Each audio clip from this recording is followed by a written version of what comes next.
pas ketemu Pak Ujang itu, Pak Ujang seingat saya jarang masuk. Adi, kamu di mana? Skripsi yuk. Saya pembimbing skripsinya, tetapi beliau bukannya jadi diplomat gitu kan, tetapi jadinya YouTuber.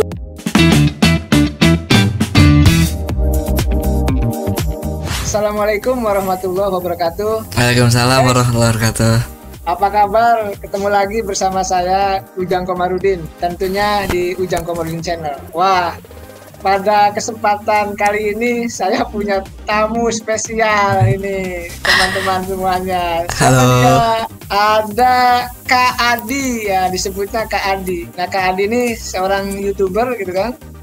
Beliau ini sudah 26.000 subscribernya, sudah lebih dari 26.000. Nah, fokusnya juga apa? Di wilayah piano gitu. Jadi dia tutorial piano, menekuni itu semua. Padahal saya tahu persis beliau itu mahasiswa HI loh.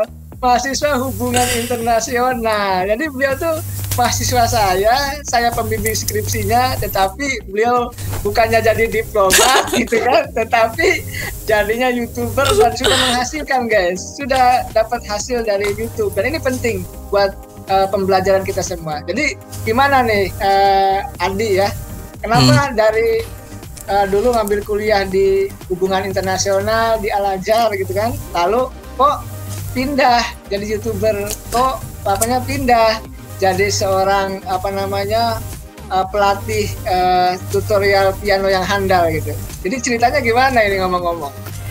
Ya, sebelumnya terima kasih Pak Ujang yang sudah mengundang saya di acara eksklusifnya Pak Ujang, podcast terbarunya Pak Ujang. Jadi guys, ini adalah program perdananya Pak Ujang di konten podcastnya. Jadi cari aja kalian di YouTube Ujang Komarudin Channel. Di situ bahas politik. Jadi kalau kalian mau ada tahu-tahu tentang politik, Pak Ujang jelasinnya gampang kok, nggak susah.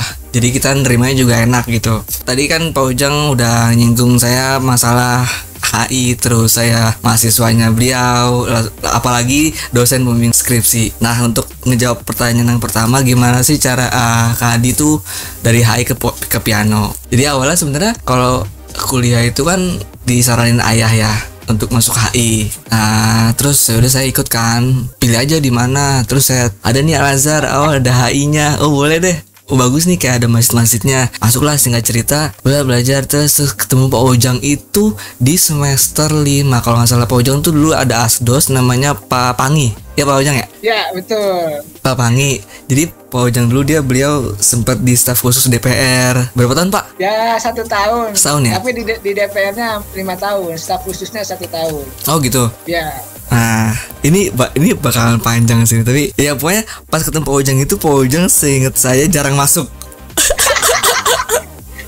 Bukan ya. Jarang masuk, tapi sekali masuk bawaannya santai gitu. Soalnya yang gantiin Pak Ujang itu selalu serius. Malah saya selalu nunggu Pak Ujang mana nih. Bukan Pak Ujang lagi, Pak Pangi. Ya udah apa dah. Tapi pas udah tahu pas buka pintu, wah, kayak Pak Ujang nih dari gerak-geriknya kan, dari berisiknya dari luar kan, pasti sebelum masuk pintu tuh ada ngobrol-ngobrol di luar pintu tuh Pak Ujang. Ya udah, santai aja dah. Dengerinnya juga nggak terlalu serius gitu. Cerita politiknya juga saya juga gampang paham, apalagi bahas tentang politik Indonesia kan, nggak bahas politik luar gitu. Ya udah tuh mau nggak mau saya harus suka HI kan. Dan kenapa sih ke piano? Ya karena piano itu Pak Ujang, saya dari kecil memang sudah belajar piano. Dari kelas 4 SD. Sayang aja nggak dilanjutin ketika SMP. SD ke SMP tuh udah nggak lanjutin. Tapi saya sempat les SD, pas SMP saya sempat bawa piano, keyboard ke pesantren. Saya main sebentar di situ, lalu kuliah. Nah ini ada pas skripsi sih, pas ini saya cerita lagi. Setelah itu saya skripsi, ketemu lagi Pak Ujang ini. Entah kenapa tuh saya kan bahas tentang Timur Tengah ya. Terus dosen Pak Ujang kan notabene-nya politik dalam negeri Indonesia. Terus saya agak ragu, Pak Ujang kan Indonesia, terus Timur Tengahnya di mana? Tapi saya jalanin. Pas saya pertama kali calling, Pak Ujang, Bapak adalah dosen saya, apakah Bapak bersedia? Itu saya unexpected banget. Saya nggak nyangka yang Pak Ujang tuh ngangkat telepon saya, humble langsung. oh ya silakan gimana langsung saya kayak gitu sih. Pokoknya bayangan saya tuh nelfon dosen itu suatu hal yang tabu gitu, karena kan sibuk banget. Tapi Pak Ujang ini dia langsung diangkat, dan pada waktu itu beliau masih di DPR, dan itu pasti sibuk banget, ada tamu segala macam. Saya aja pas bimbingan tamu dari ini saya ngantri kan itu kan Pak. Asal Pak Ujang tahu dan teman-teman tahu, selama skripsi itu saya ngebangun YouTube Pak Ujang.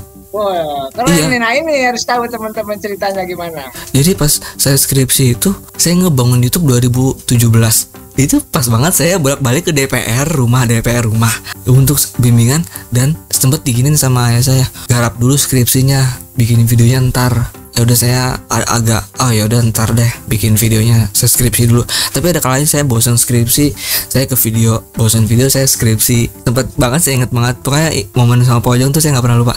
Ada tuh saya lagi di pantai Pak Ujang, saya lagi di Banten. Itu baru kali itu yang namanya dosen ngehubungin mahasiswa, ini mau selesai nggak skripsinya gitu. Aturan kan saya yang nyari ya, Pak bimbingan dong, ini enggak, adik kamu di mana, skripsi yuk.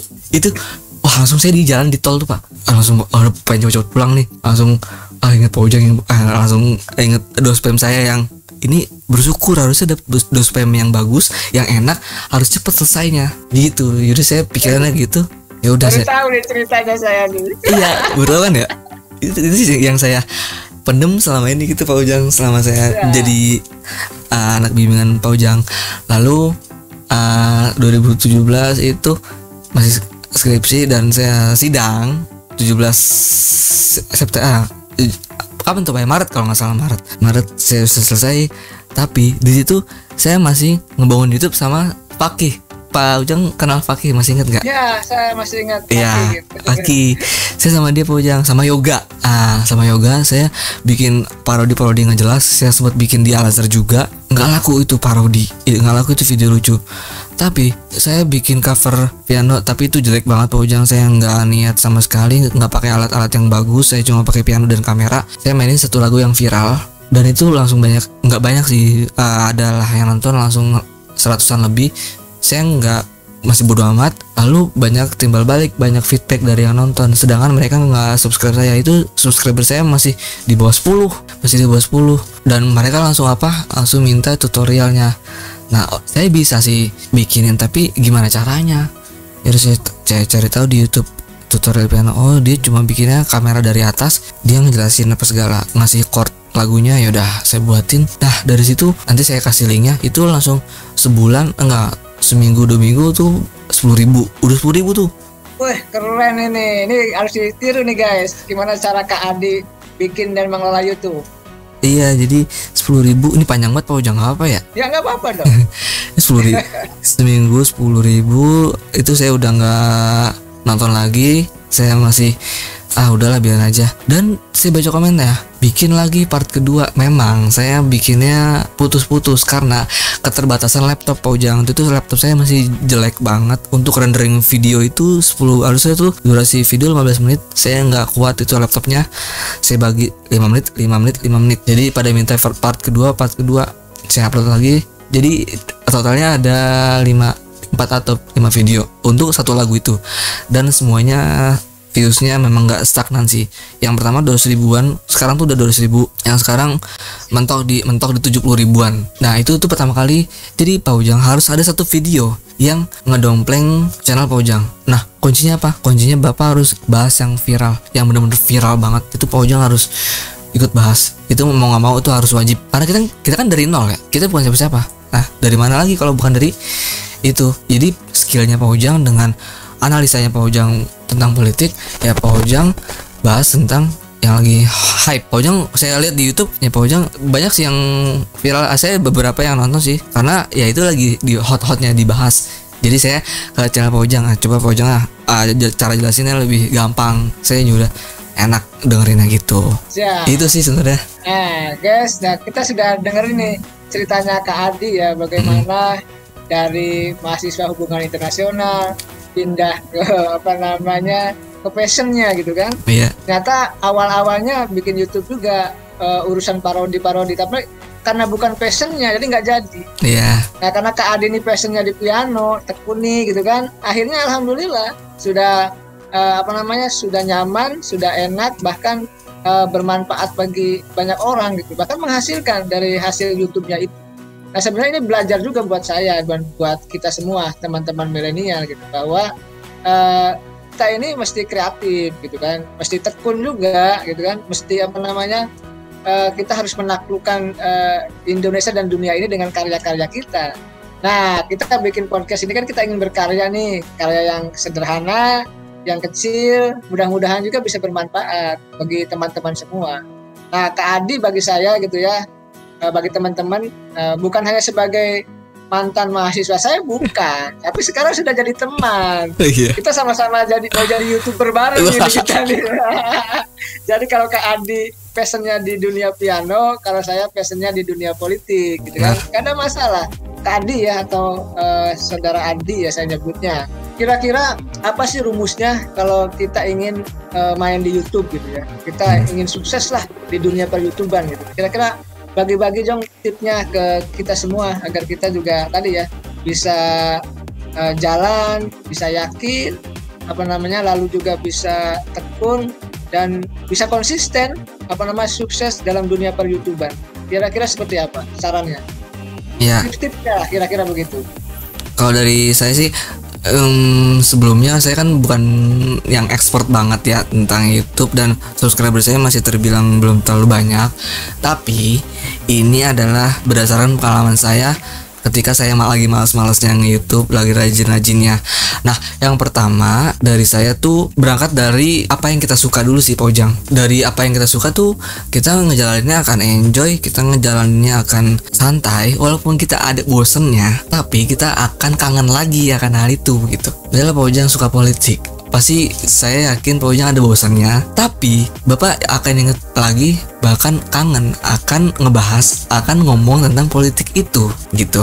Apalagi dipublish, dan publish ini kan hal yang baru bagi kita gitu ya. Apa yang kita bisa, apa yang skill kita lakuin, terus dipublish itu kan bagi hal yang baru bagi kita. Nah itu akan menjadi satu stimulus untuk kita lebih semangat, karena kita ada satu sisi untuk orang tuh harus tahu apa yang kita bisa. Terus yang kedua, tipsnya harus banyak-banyak explore di sosmed, harus cari yang viral tadi yang saya singgung ya. Jadi misalnya ada di trending di YouTube, gampang kok cara tahu kita apa sih yang viral. Banyak banget, dari Instagram lah, dari trending Twitter lah, dari YouTube trending, ada tuh. Cari yang sesuai dengan passion kita. Misalnya Pojang politik, itu pasti banyak banget, saya yakin banget di trending di YouTube itu. Kalau nggak politik, terus musik, terus vlog, tapi yang banyak tuh politik sama musik sih. Nah itu kan dua hal yang saling berdampingan. Misalnya yang lain, misalnya kalian tuh ada passion kalian di masak, pasti ada konten kreator. Konten itu di dunia food vlogger itu banyak banget.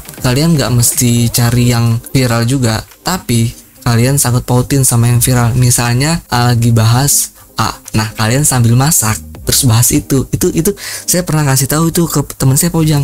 Teman saya dia make up vlog ya kan, terus udah lu cari tahu di yang viral apa, lalu lu omongin pas lagi make up. Pak Ujang ingat gak waktu pelari Indonesia yang menang di mana tuh, dari timur dah pokoknya, dia menang di Olimpiade mana tuh, itu sempat viral tuh, itu anak muda juga dari Indo. Coba lu bahas itu sambil make up, nanti saya kasih linknya. Itu dia langsung ribuan, dan sekarang Pak Ujang dia subscribernya udah 40 ribuan. Wah luar biasa.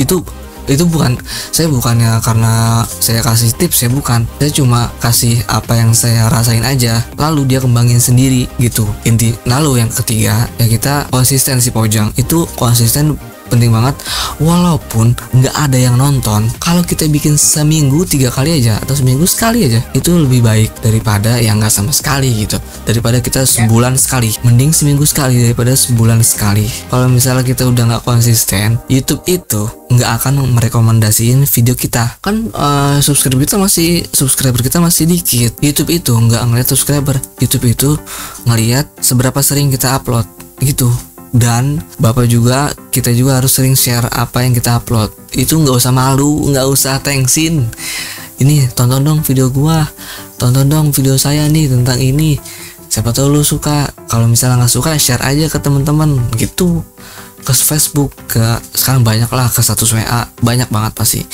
itu jangan malu. Ya itu sih 3 poin itu sih. Pertama, apa yang kita suka, lalu konsisten, terus berangkat dari apa yang viral kita angkat, kita kombinasiin di konten kita gitu sih Pak Ujang. Wah, keren banget nih teman-teman. Kita sudah ngupas ya rahasia di balik pikirannya Kak Adi nih.